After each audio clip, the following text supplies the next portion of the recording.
Alors je vis un ciel nouveau et une terre nouvelle, car le premier ciel et la première terre avaient disparu, et la mer n'était plus. Et je vis descendre du ciel, d'auprès de Dieu, la ville sainte, la Jérusalem nouvelle, prête comme une mariée qui s'est parée pour son mari. J'entendis du trône une voix forte qui disait « La demeure de Dieu est avec les humains. Il aura sa demeure avec eux, ils seront ses peuples, et lui-même, qui est Dieu avec eux, sera leur Dieu. Il essuiera toute larme de leurs yeux, la mort ne sera plus, et il n'y aura plus ni deuil, ni cri, ni douleur, car les premières choses ont disparu. » Celui qui était assis sur le trône dit « De tout je fais du nouveau. » Et il dit « Écris, car ces paroles sont certaines et vraies. »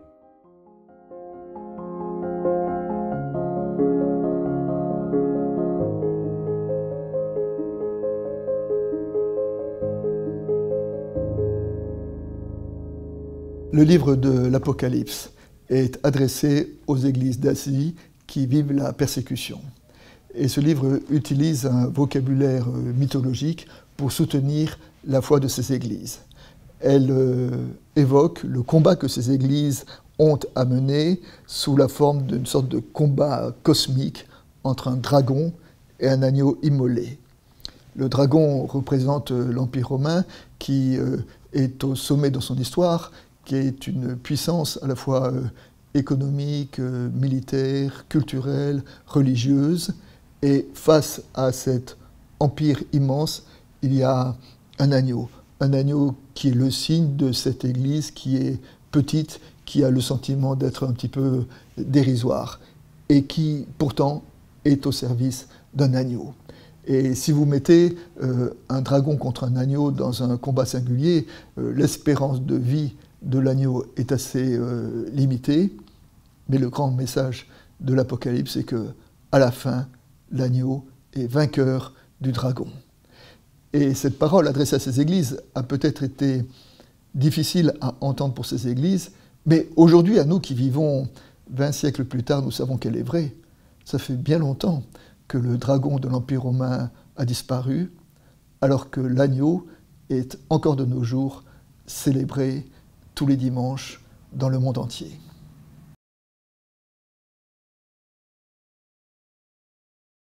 Notre texte parle d'un ciel nouveau et d'une terre nouvelle qui nous sont décrits par 4 points. Le premier point, c'est « la mer n'est plus ». Alors il faut savoir que dans les représentations bibliques, la mer est un lieu de mort. La mer, c'est le lieu du froid, du mouillé, du ténébreux, le lieu des monstres marins. Dire que la mer n'est plus, c'est une autre façon que de dire que le dragon qui représente l'Empire romain, a été enfoui dans les temps de feu. Ensuite, il est dit que la mort ne sera plus. Et la mort, c'est tout ce qui s'oppose à la vie. Et là encore, on sait que l'expression « terre nouvelle, ciel nouveau » est une référence à Ésaïe. Et cette mort qui ne sera plus, dans Ésaïe, dans un autre passage, est décrite grâce à ce fameux texte prophétique qui dit « Le loup séjournera avec le mouton, la panthère se couchera avec le chevreau, il ne se fera aucun mal, il n'y aura aucune destruction dans toute ma montagne sacrée, car la connaissance du Seigneur remplira la terre comme les eaux recouvrent la mer. » Donc c'est cette idée de l'attente d'un monde où toutes les œuvres de mort et de violence auront disparu. Ensuite, notre texte dit que dans cette terre nouvelle, dans ces cieux nouveaux, Dieu aura sa demeure avec les humains, où Dieu aura planté sa tente au milieu des humains, et nous retrouvons l'annonce du prologue de l'évangile de Jean, quand il est écrit que la parole a été faite chair, elle a planté sa tente au milieu des humains. C'est-à-dire que Dieu demeure au cœur de son peuple. Et puis enfin, il nous dit de tout, je fais du nouveau.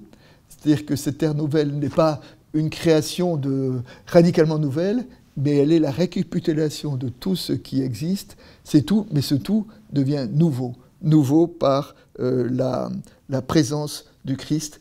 Et c'est de cette nouveauté dont nous sommes appelés à rendre compte dans la vie de nos églises. Comme signe de cette réalité nouvelle que nous sommes appelés de vivre, comme signe de cette terre nouvelle et de ces nouveaux cieux, alors le passage de l'Évangile nous inscrit sous le signe du commandement qui nous dit « Aimez-vous les uns les autres comme je vous ai aimés », nous dit le Christ. Ainsi tous reconnaîtront que vous êtes mes disciples à l'amour que vous avez les uns pour les autres. Selon cette parole du Christ, l'Église est un rassemblement d'hommes et des femmes qui aiment et qui espèrent. Tout le reste est secondaire. Quand on aime et quand on espère, on est signe du ciel nouveau et de la terre nouvelle.